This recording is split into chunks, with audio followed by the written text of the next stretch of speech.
नमस्कार, स्वागत है आपका YouTube channel A to Z study अड्डा पर।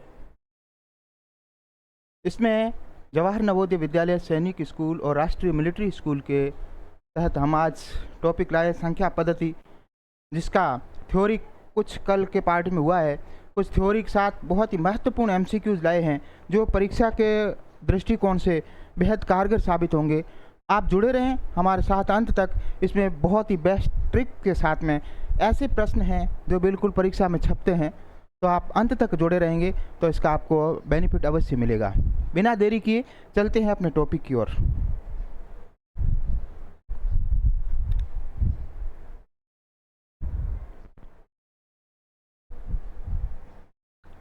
अब संख्या पद्धति में अपन संख्याएं बता रहे थे कल, है ना?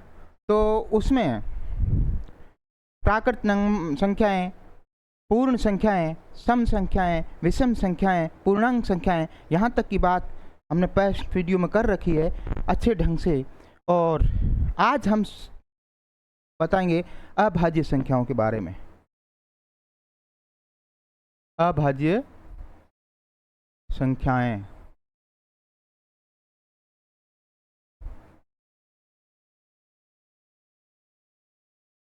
अभाज्य संख्याएं यानी वे अभाज्य संख्याएं जिनके दो ही गुणनखंड हों। क्या अपन बोलेंगे? दो ही गुणनखंड हों।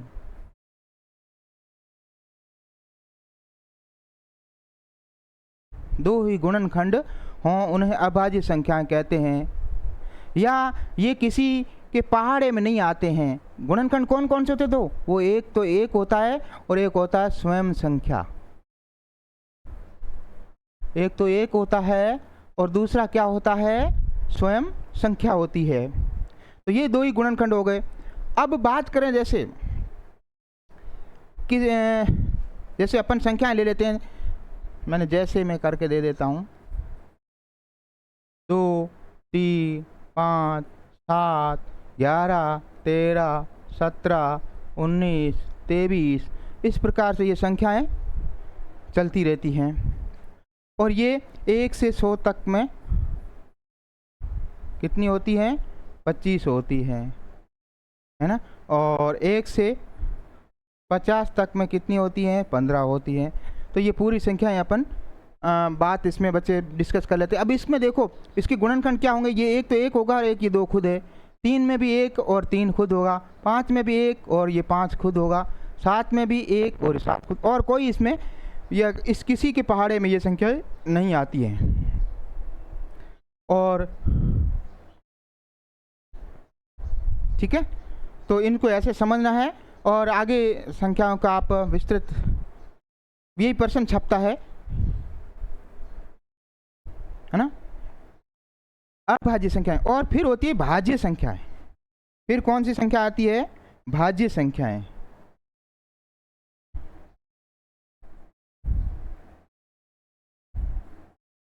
भाज्य संख्याएं क्या होती है बेटा? भाज्य संख्याएं। अब वो तो अभाज्य हैं जिनके दो ही टुकड़े होंगे, और अभाज्य तीसरा गुणनखंड होते ही जिस संख्या के 3 या अधिक, मैं शॉर्ट रूप में लिख देता हूँ, ट्रिक रूप में, 3 या 3 से अधिक, 3 या 3 से अधिक खंड होते ही, अधिक खंड होंगे तो वह भाज्य संख्याएं हो जाएंगी।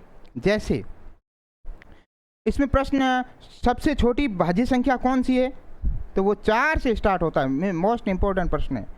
4 से शुरू होता है, फिर 6, फिर 8। अब देखो इनके 4 में कैसे 1 का भाग जाएगा, 2 का जाएगा, 4 का जाएगा, यानी 3 हो गए। अब 6 में भी ऐसे 6 के अपन खंड करें तो 1 का जाएगा, 2 का जाएगा, 3 का जाएगा, 6 खुद का जाएगा।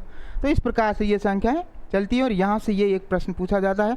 और बाकी इसको आप थोड़ा सा इस टॉपिक में थ्योरी में विस्तृत से गाइड से करेंगे और अभ्यास करेंगे तो वो सॉल्व होता है। इसमें कोई प्रश्न रुकने वाली बात नहीं होती है। अब अगला जो है वो मैं आपको बताऊं स्थानीय मान। ये भी इम्पोर्टेंट है। स्थानीय मान, संख्याओं के इस टॉपिक में स्थानीय मान पूछते हैं, प्लेस वैल्यू।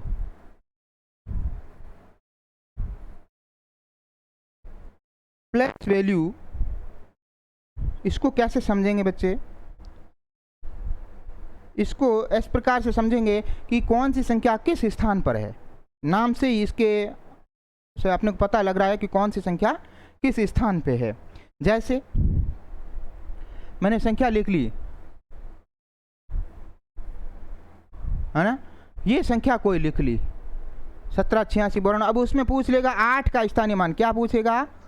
8 का स्थानीय मान बताओ। तो अपने को क्या करना, 8 किस स्थान पे? इकाई, दहाई, सैकड़ा, हजार, तो 8000 इसका मान है। या फिर 8 के बाद कितने अंक हैं? सीधा वो। अब 7 का पूछेगा तो 7 लिख करके उसके बाद कितने अंक हैं? 1 2 3 4, तो 4 जीरो लगा देंगे, है ना। 9 का पूछेगा तो 9 के बाद कितने अंक हैं? 1 अंक है, तो 1 जीरो लगा देंगे। 90 इसका स्थानीय मान 9 का 90, क्योंकि दहाई के स्थान पर है। अगला अपना आता है जातीय मान। क्या आता है? जातीय मान। इसको जिसको बोलते हैं फेस वैल्यू।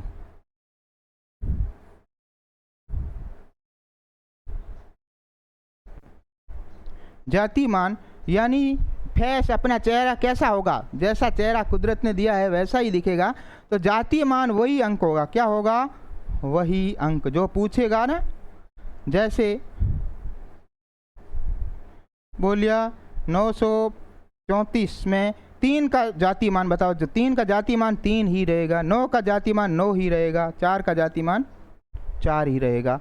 कितनी बड़ी संख्या हो कहीं से पूछ रहा है, जातीय मान जो पूछ रहा है वही अंक, पर्सनल वही अंक जो है वो जातीय मान कहलाएगा।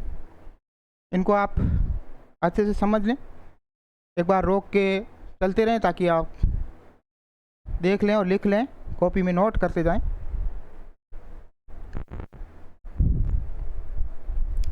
फिर इसी के अंदर आता है रोमन संख्याएं। क्या आता है? मैं 2 क्लासों में पूरा टॉपिक क्लियर करा रहा हूं। रोमन संख्याएं। रोमन संख्याएं प्रतीक चिन्हों पे चलती हैं, इसमें कोई डिजिट विजिट नहीं है, तो ये प्रतीक चिन्हों पे चलती है। और पूरी जो ये गणना है ये सिर्फ 7 प्रतीक चिन्हों पे है। कितने पे है? 7 प्रतीक चिन्हों पे आधारित है।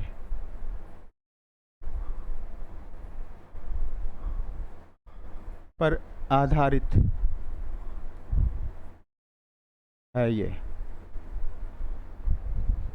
कितने पे बेटा? 7 प्रतीक चिन्ह। वो कौन से हैं? वो हैं I, V, X, L, C, D, M। I, V, X, L, C, D, M। I जो है, ये जो आपका I है ना, ये मैं ये पेन ले लूँ या ये ले लेता हूँ। आई आपका 1 को दर्शाता है, दिख रहा है क्या ये? आई किसको बताएगा? 1 को। V 5 के लिए V का यूज करते हैं।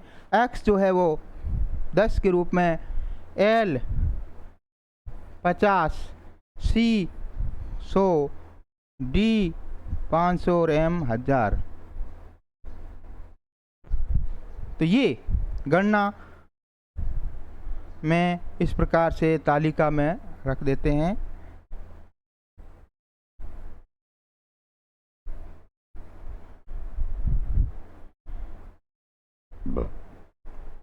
इनका यूज इस प्रकार से होता है। अब जैसे कोई संख्या अपने को लिखनी है, जैसे मैं ऐसे संख्या निर्माण कर देता हूं।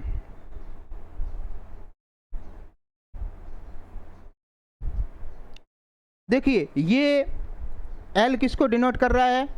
50 को, और ये जो है वो किसको डिनोट कर रहा है, 9 को। तो 50 से इधर जब अंक जुड़ेंगे तो जुड़ जाएंगे, तो 50 और 9 59 हो गया। ये इस प्रकार से सिंगल डिजिट ऐसे आते हैं 1 2 3 4 5, ये तो वो है ना, सॉरी, इसको अपन ये, हाँ एक मिनट, यहाँ से लिख देते हैं ऊपर से,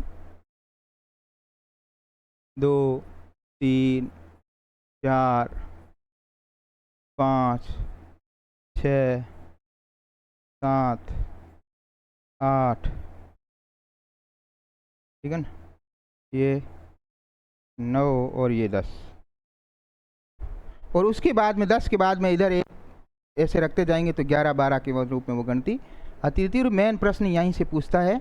और इसमें एक और जो V और LD, VLD, ये जो है वेल्ड, ये अपन वेल्ड से पकड़ लेते हैं। इनका मान कभी दाएं बाएं अपन नहीं रख सकते, स्थिर रहते हैं, और बाकी अपन जोड़ घटाव कर सकते हैं। तो इनका मान अपन एक दूसरे के साथ आगे रख करके ऐसे ऐड घटाव नहीं कर सकते। कैसे? जैसे अपन ये 5 है, 5 में इधर रखा, ये आई इधर रख जाए एक, तो ये कितना हो रहा है, 6 हो रहा है। और इसी 5 में इसको इधर रखा, ये घट के 4 हो रहा है। यानी बाएं रखेंगे तो मान घटेगा, और दाएं रखेंगे तो मान ऐड हो जाएगा, जुड़ जाएगा। तो ये जो 3 इसके प्रतीक चिन्ह हैं, ये स्थिर रहते हैं, ये न तो घटते हैं न जुड़ते हैं, ठीक है। अब आ जाते हैं प्रश्नों पे, अपने विकल्पीय प्रश्न आ गए। ये 0 से 100 तक की कुल कितनी अभाज्य संख्याएं हैं, प्राइम नंबर्स कितने हैं, प्राइम फैक्टर्स मैंने बोला था जिनके 2 ही गुणनखंड होंगे वो अभाज्य संख्याएं होती हैं। तो 0 से 100 तक में कितने हैं, 25। दूसरा प्रश्न, सबसे छोटी अभाज्य संख्या, दी स्मॉलेस्ट प्राइम नंबर कौन सी है, सबसे छोटी अभाज्य संख्या। तो सबसे छोटी जो अभाज्य संख्या है वो 2 है। 0 इसमें आती है पूर्ण संख्याओं में, 1 प्राकृत संख्या है, और 3 तो है वो विषम संख्या में आती है। चलें आगे।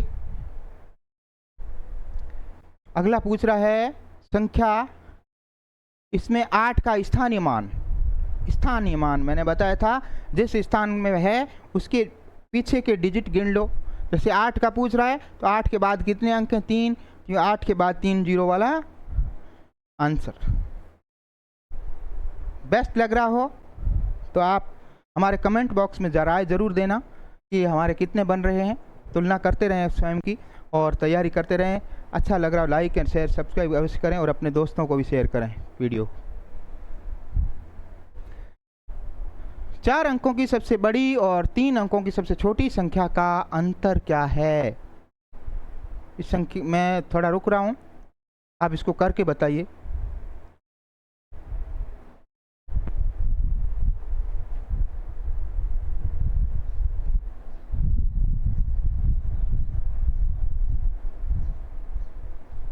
चार अंकों की जो बड़ी संख्या होती है वो 4 बार 9 लिख देते हैं। क्या लिख देते हैं, जितनी बार बड़ी संख्या पूछे, जैसे 5 अंकों की बड़ी से बड़ी संख्या तो 5 बार 9 लिख दो, 2 अंकों की बड़ी संख्या तो 2 बार 9 लिख दो, है ना। और 3 अंकों की सबसे छोटी संख्या 100 होती है। तो इसमें से जब घटाएंगे, अंतर पूछ रहा है, 9 8 9 9, A is the right answer. चलें अगले प्रश्न पे। संख्या इतने में 3 का जातीय मान, फेस वैल्यू, वही प्रश्न जो अपन थ्योरी में बताया, जातीय मान वही रहेगा चाहे कितनी भी संख्या, 3 का भी वही, 4 का वही, तो 3 का 3।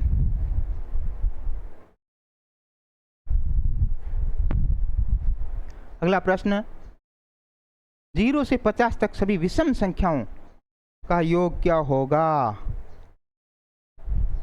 0 से 50 तक की सभी विषम संख्याएं होंगी 25। कितनी हैं गिन लेना, तुम देख लेना। विषम संख्याएं जिनमें 2 का भाग पूरा पूरा नहीं जाता है, रिमाइंडर बचता है, हमने पिछले वीडियो में इसका बताया हुआ है पूरा। और इसका विषम n तक की विषम संख्याओं का, n तक की विषम संख्याओं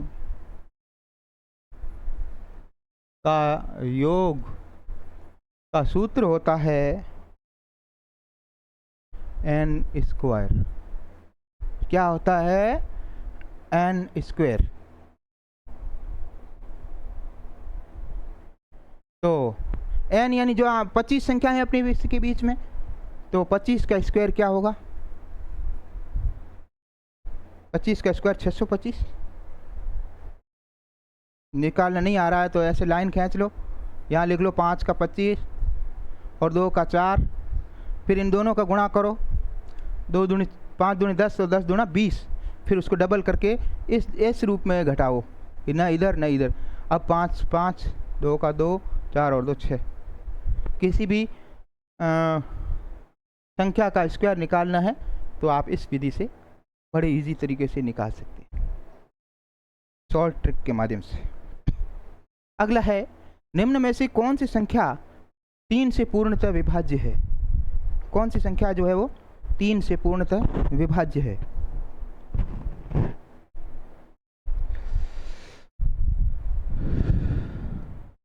तीन की विभाज्य मतलब 3 की भाजकता जानी चाहिए इसमें है? फटाक से बच्चा इसको गिन लेगा, 4 3 7 2 9 और 1 10, 10 में 3 की पहाड़े में 10 आते नहीं है, तो ये नहीं है। इधर 5 और 6 11 7 18 8 26 भी 3 के पहाड़े में नहीं आते हैं। इधर 7 और 8 15 और 24 27 3 के पहाड़े में आते हैं, हो सकता है। इधर 2 और 11 ये नहीं है। एलिमिनेट विधि से भी अपना ये प्रश्न इस प्रकार से हो गया। भाजकताएं आने चाहिए, ये भाजकताएं भी मैंने हमारे पूर्व की वीडियोज़ में बता रखी है। तो हमारे चैनल पे अगर आप लगातार व्यूज़ देखते रहेंगे, व्यूज़ करते रहेंगे, तो मुझे लगता है प्रॉपर तैयारी होगी। और इस बार जवाहर नवोदय सैनिक स्कूल या राष्ट्रीय मिलिट्री स्कूल जो है वो अपना सपना जो है आपका वो साकार होगा। अगला है रोमन अंक। हाँ, इसका मान क्या है?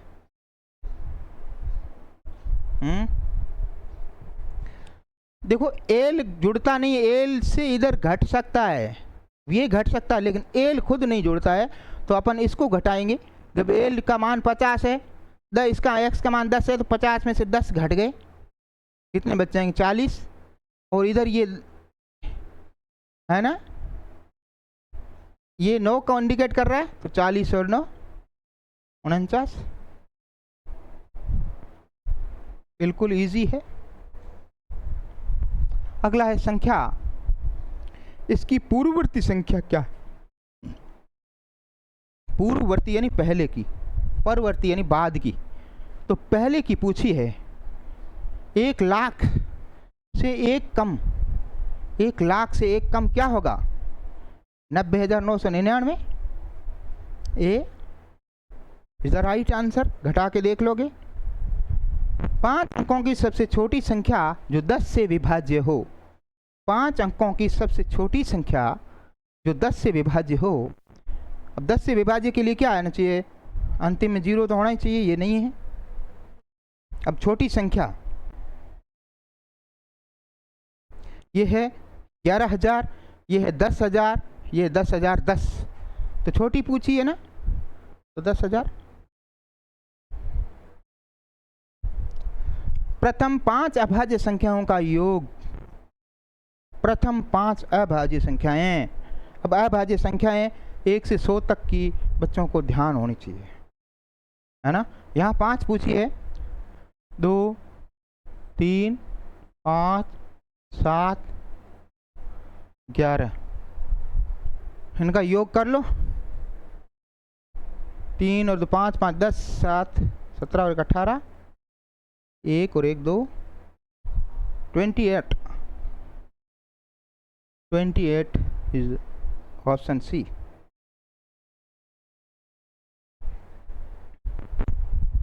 अगला है 3 5 और 11 13 किस प्रकार की संख्याएं हैं? 3 5 और 11 13, जब देखो प्रश्न नहीं आता है, कोई एक न्यू प्रश्न आ जाता है तो बच्चे घबराएंगे नहीं। हालांकि आप जो संख्याएं दी हैं, ऑप्शन दिए हैं, उन पे चले जाइएगा।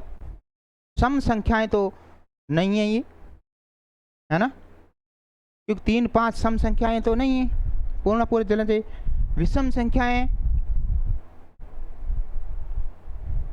हैं, लेकिन ये जोड़े में दी है ना, तो ये विषम संख्याएं भी नहीं है। भाज्य संख्याएं भाज्य भी नहीं है।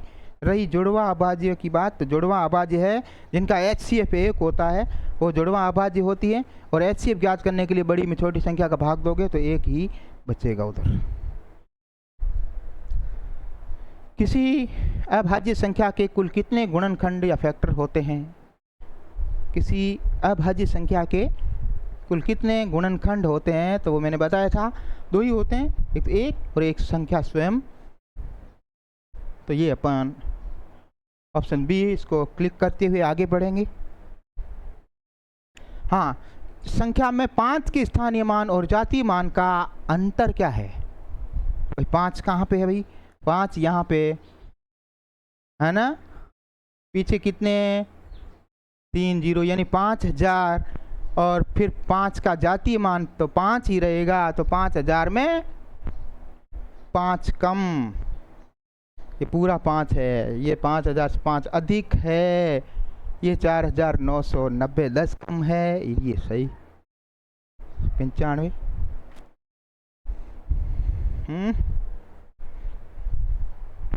दो लगातार विषम संख्याओं के बीच का अंतर क्या होता है? 2 लगातार विषम संख्याओं के बीच का अंतर। विषम संख्याएं 1 3 5 7 9 11 13 15, यहाँ तक अपन ले गए। अब इनका अंतर देख लो, 2 यहाँ भी 2, यहाँ भी 2, 2 2 2, हर जगह अंतर तो 2 ही आएगा। ऐसा करके देख लो। रोमन संख्या पद्धति में m किसके बराबर है? जो m है ये मैंने बताया 7 प्रतीक चिन्हों के बारे में अच्छे से पीछे बता दिया है। तो m जो है वो 1000 को इंडिकेट कर रहा है। किसको कर रहा है? 1000 को इंडिकेट कर रहा है। सबसे छोटी पूर्ण संख्या कौन सी है? पूर्ण संख्या कल के वीडियो में ही बताया गया है, इसके बारे में बताइए। सबसे छोटी पूर्ण संख्या बताइए बेटा। देखिए, गिनती की जो संख्याएं होती हैं वो प्राकृत संख्याएं होती हैं, नेचुरल नंबर्स, और जब उसमें 0 को शामिल कर लेते हैं तो वो पूर्ण संख्याएं बनती हैं। सबसे छोटी पूर्ण संख्या 0 है। अगला, एक अंक की सबसे बड़ी अभाज्य संख्या कौन सी है? बहुत अच्छा सवाल है। एक अंक की सबसे बड़ी अभाज्य संख्या, the largest single digit prime कौन सी है? Prime number of the largest single digit.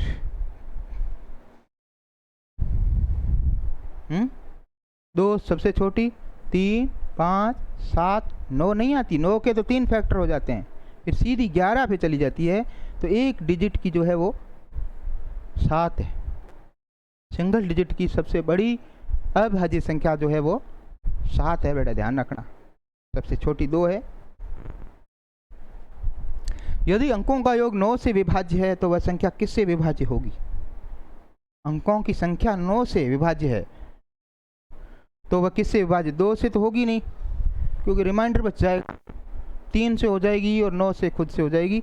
तो राइट आंसर बी एंड सी दोनों, यानी डी, ऑप्शन डी में ये दोनों से भाग चला जाएगा। संख्या जीरो के बारे में क्या सत्य है? बहुत अच्छा सवाल है। जीरो के बारे में क्या सत्य है, इसके बारे में आप बताइए।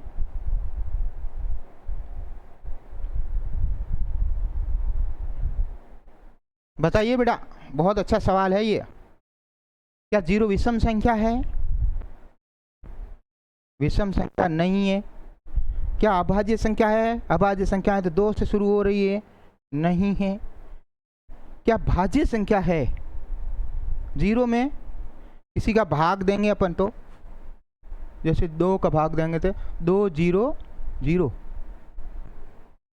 क्या सम संख्या है क्या?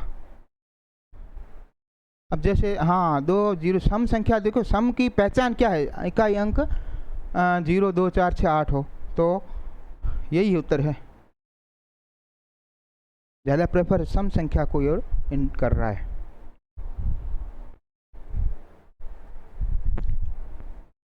तो बेटा यहाँ तक के आज यही अपने था। कल नए टॉपिक के साथ हम उपस्थित होंगे। तब तक थैंक यू, जय हिंद।